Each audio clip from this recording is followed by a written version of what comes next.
my grade 10s. Welcome to your third lesson on financial maths, and we are looking at exchange rates. Exchange rates you have seen from grade 8 and grade 9, and now you're going to look at them again in grade 10. And we all know that exchange rates are very tricky. So let's read the example. It says, Jimmy has grandparents in America and London. For his birthday, his grandparents in America sent him $150. So we've got 150 US dollars.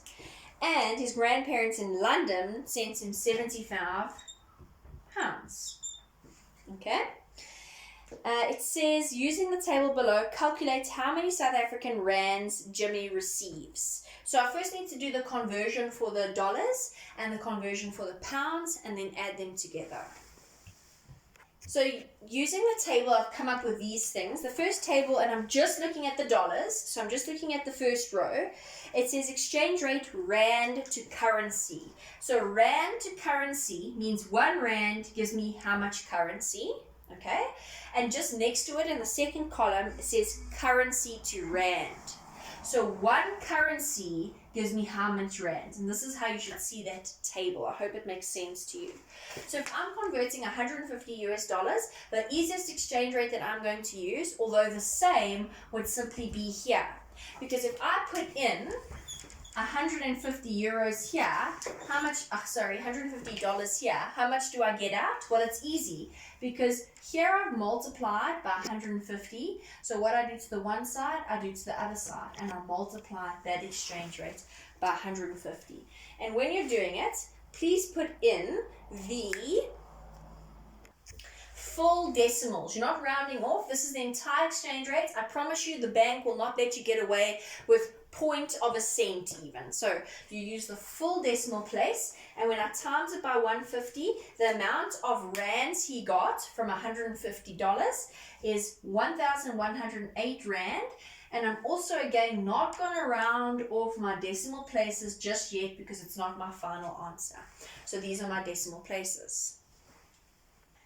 So now I'm going to convert the 75 pounds that he got. So just looking at the table, I'm looking at the last row because that's the row of pounds, and it says rand to currency. So 1 rand gives me this many pounds. That's my first column, and my second column says currency to rand. So 1 pound gives me that many rands. So now I'm going to do the conversion. I'm going to convert 75 pounds, and I'm just going to use this side because it's easy. If I have 75 pounds, that means I'm multiplied by 75. I must then multiply that side as well by 75 pounds to get my rand.